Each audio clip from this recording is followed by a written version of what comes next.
विद्यार्थी मित्रांनो, सह्याद्री ट्युटोरियल्स मध्ये तुमचं स्वागत आहे। उद्या आता फर्स्ट डे फर्स्ट शिफ्टला बऱ्याच मुलांचा सीईटीचा पेपर आहे। म्हणजे ऑब्वियसली आज शेवटचा दिवस आहे, लास्ट डे आहे, लक्षात घ्या। आणि आजच्या व्हिडिओमध्ये मी महत्त्वाची अशी लास्ट डे स्ट्रॅटेजी तुम्हाला सांगणार आहे। ओके, ही प्रत्येक स्टुडंटला उपयोगी पडणार आहे। ओके, आता पहिली गोष्ट मी इथं काय लिहिलंय बघा, लक्षात घ्या, प्रॉपर रेस्ट।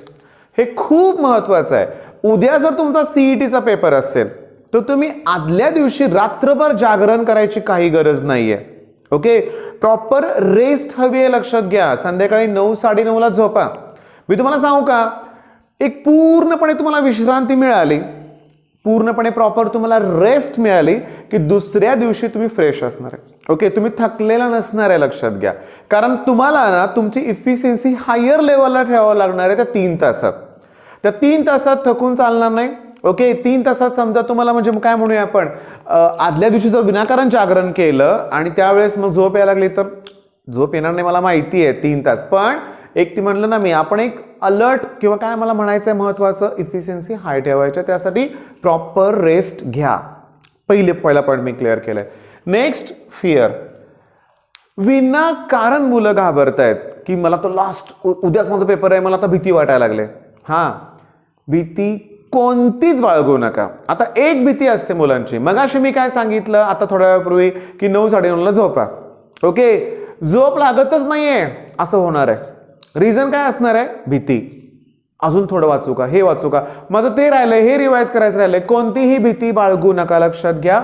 तुम्ही अभ्यास केलाय आणि आपल्याला फॉर्म्युले आठवतात, कन्सेप्ट क्लिअर आपण अगोदर केलेले आहे, त्याचा फायदा एक्झाम मध्ये होतो। मग बिलकुल पहिल्यांदा हा पॉईंट डिलीट करून टाका की कुठलीच भीती नाहीये, माझा अभ्यास झालेला आहे, क्वेश्चन्स बऱ्यापैकी मॉडरेट इझी लेवलचे जे येत आहेत ते मी आरामात सॉल्व्ह करणार आहे। एका दुसरा अवघड प्रश्न असेल तो पण मला सोपा जाईल, जमेल, असा ॲटिट्यूड ठेवा।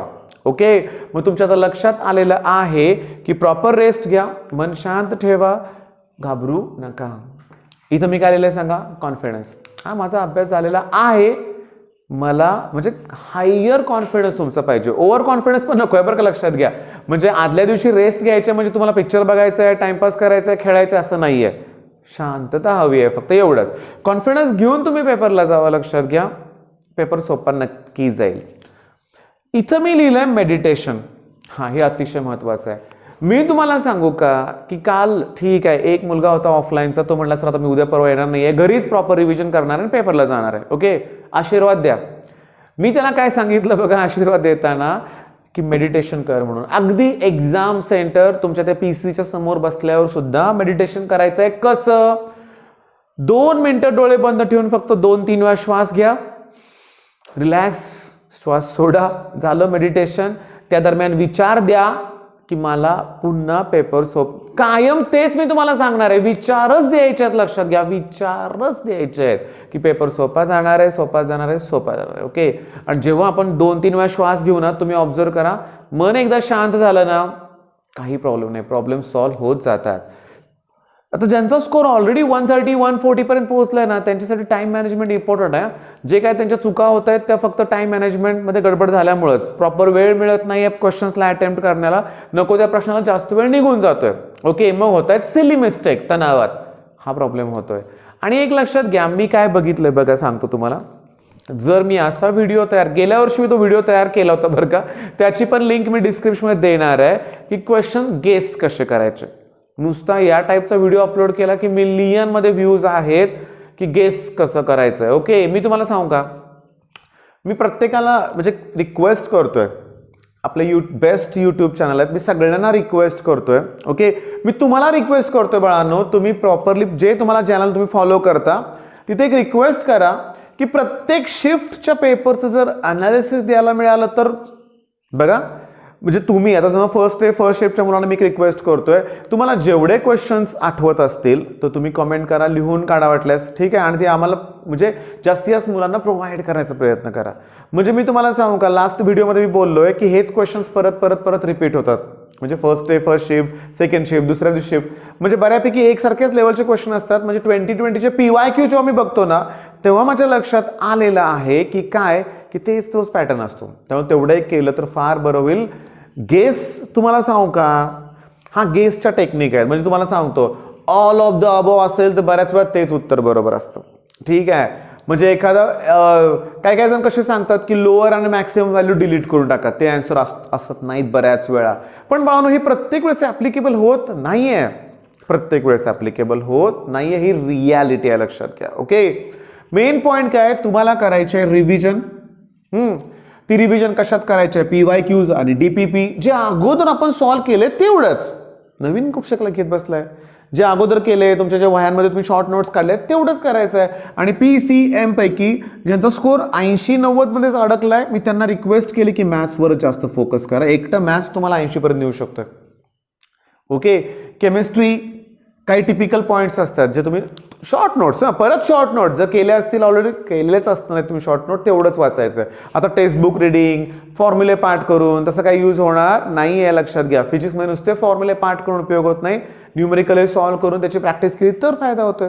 ओके, आता मी काल काय केलं होतं तुम्हाला मी सांगतो, लक्षात घ्या की डेरिव्हेटिव्ह बघा, मी डेरिव्हेटिव्हचे जवळजवळ 3 व्हिडिओज अपलोड केलेत बाळांनो. तुम्ही काल नसतील बघितले तर आज नक्की बघा, त्यात मी सगळंच डेरिव्हेटिव्ह बऱ्यापैकी क्लिअर केलंय आणि मी प्रूव्ह करून दाखवले की ते सोपं आहे. पण मी आज दिवसभरात एक असा व्हिडिओ तयार करणार आहे की मी आतापर्यंत CETत डेरिव्हेटिव्हचे टफेस्ट प्रॉब्लेम आले होते ना, ते मी घेणार आहे बरं का. तेव्हा तो व्हिडिओ तुम्ही बघा, त्यासाठी चॅनलला सबस्क्राईब करून ठेवा. ही रिक्वेस्ट मला करावीच लागते, लक्षात घ्या. बऱ्याच वेळा मुलं विसरतातच सबस्क्राईब करायला. आणि तुमच्या चांगल्या मित्रांवर चॅनल आपलं नक्की शेअर करा, कारण यावर्षी आपण तुम्हाला ॲडमिशन प्रोसेसमध्ये पण हेल्प करणार आहे, काउन्सिलिंगसाठी पण हेल्प करणार आहे, लक्षात घ्या. आणि पुन्हा माझं प्लॅन पण आहे बरं का की इंजिनिअरिंगसाठी सुद्धा तुम्हाला आम्ही हेल्प करणारच आहे. ओके, त्यामुळे चॅनल जास्तीत मित्रांबरोबर शेअर पण करा. ओके, मी डेरिव्हेटिव्हचे 3 व्हिडिओ तयार केलेत. ओके, त्याच्यानंतर मी इंटिग्रेशनचे ना जवळजवळ 4 व्हिडिओची लिंक डिस्क्रिप्शनमध्ये काल प्रोव्हाइड केली होती, यात पण देतो मी. ओके, की जे बेस्ट आहेत तेवढे व्हिडिओ केले तरी बऱ्यापैकी तुम्हाला इंटिग्रेशन इझी वाटेल. आणि आज मी डेरिव्हेटिव्हचा तो एक टफ व्हिडिओ, त्याचबरोबर डिफरन्शियल इक्वेशनचे पण व्हिडिओ प्रोव्हाइड करणारच आहे, लक्षात घ्या. म्हणजे माझा फोकस मी जास्त ठेवलाय मॅथ्सवर, कारण मला माहिती आहे मॅथ्स हे खूप इम्पॉर्टंट आहे. Even derivative, integration, differential equation मी काल पण बोललोय की हे इंजिनिअरिंगसाठी अतिशय उपयोगी आहे, गरजेचंच आहे, लक्षात घ्या. पण एक सांगू का की बरेच म्हणजे मला असं वाटायला लागलं की चॅनलवर, आपल्या चॅनलवर ऑलमोस्ट 1000च्या आसपास व्हिडिओ होत आलेत. थोडे कमी आहेत पण लवकरच 1000 व्हिडिओ होतील. 1000, मग ही अचिव्हमेंट माझ्यासाठी खूप मोठी आहे. 1000 व्हिडिओ मी अपलोड केले गेल्या 1-1.5 वर्षात. दुसरी म्हणजे मी हे करू शकलो याचा मला आनंद आहे बरं का. दुसरी महत्त्वाची गोष्ट, काल दिवसभरात 1000च्या आसपास आय थिंक सबस्क्रायबर जवळपास वाढलेत आणि 92K क्रॉस झालेत. आता 8000च उरलेत. आता ही जबाबदारी मी तुमच्यावरच सोपवतोय.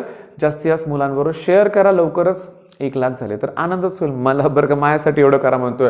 हां, आता तुम्हाला वाटेल आम्हाला तर आलं टेन्शन आणि तुमचं काय चाललंय, तर बाळांनो टेन्शन तर घ्यायचंच नाहीये, टेन्शन घ्यायचं नाहीच आहे, लक्षात घ्या. आणि जो स्कोर होईल ना, आपल्या मनाला सांगायचं तुम्ही जेवढं कष्ट घेतले त्यानुसार तो स्कोर चांगला आहे. आता त्यानंतर काउन्सिलिंगमध्ये मी आहे, यश दादा आहे. काउन्सिलिंगमध्ये आपल्याला जेवढा स्कोर झालाय ना, बघा मी काय सांगतो, जेवढा स्कोर झालाय त्यात चांगलं कॉलेज मिळवायचं असतं, हे लक्षात घ्या. आणि काउन्सिलिंगसाठी गायडन्स हा लागणारच आहे, मी सांगितलंय. मग चला ठीक आहे, मी हा व्हिडिओ थांबवतोय आता. ओके, सांगितल्याप्रमाणे ह्या गोष्टी फॉलो करा बाळांनो. सांगितल्याप्रमाणे या गोष्टी फॉलो करा. कसं होणार आहे माहिती आहे का की विनाकारण बरेच मुलं मला विचारतात की सर 24 तारखेला माझा पेपर आहे, आज एखादी मॉक टेस्ट देऊ का. कोणी सांगितलंय, काय गरज आहे सांगा बघू. एखादा आणि मॉक टेस्ट मी तुम्हाला सांगू का, आता मी तुम्हाला खरं सांगू का, मॉक टेस्टसाठी ना प्रॉपर असं एक अनुभवी शिक्षक पाहिजे की त्यानं मॉक टेस्ट काढल्या पाहिजेत. आता 12th मधलीच मुलं जर तुमच्यासाठी मॉक टेस्ट काढत असतील ना, ओके, तर त्या उपयोगी नाही आहेत. इव्हन टार्गेटच्या मॉक टेस्ट मी तुम्हाला स्पष्टपणे सांगतोय, टफनेस लेवल जास्त आहे CET पेक्षा.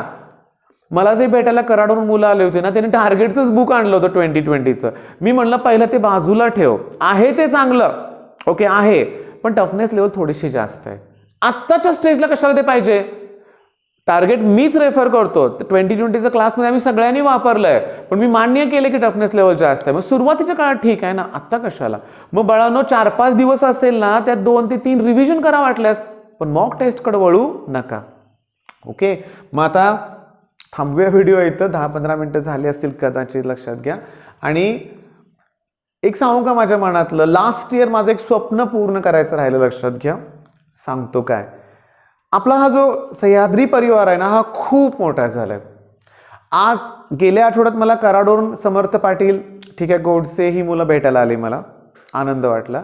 गेल्या वर्षी मला कोल्हापूर, पुण्यावरून, धुळ्यावरून सगळीकडून मुलं भेटायला येत होती. खूप आनंद होत होता. ओके, या वर्षी मला मात्र गेट टुगेदर अरेंज करायचं आहे. एकाच वेळे नाही, बऱ्याच ठिकाणी. मला पुण्यात यायचं आहे, मला लातूरला यायचं आहे, लातूरला आपलं यशदादाचंच गाव आहे म्हणूया आपण. त्याच्यानंतर मला कोल्हापूरला जायचं आहे, तिथं कितीतरी सबस्क्रायबर आहेत आपले. जिकडं तुम्ही बोलवाल तिकडं मी येईन, मला अरेंज करायचंच आहे, लक्षात घ्या. माझं भेटायचं आहे तुम्हाला. मग पहिलं स्टार्ट मी साताऱ्यापासूनच करणार आहे. म्हणजे इव्हन आमच्या साताऱ्यातील हजारो सबस्क्रायबर आहेत माझे या वर्षीचे, दरवर्षीचेच म्हणूया आपण. गेट टुगेदर एक ठेवायचंच आहे आणि लवकर ठेवू. एक्झाम तुमची संपल्यानंतर मी तुम्हाला सांगू का, रिझल्ट लगेचच लागेल आणि रिझल्ट लागल्यानंतर मला तुम्हाला भेटायचंच आहे. ठीक आहे, मग करा आता चांगली तयारी. All the best.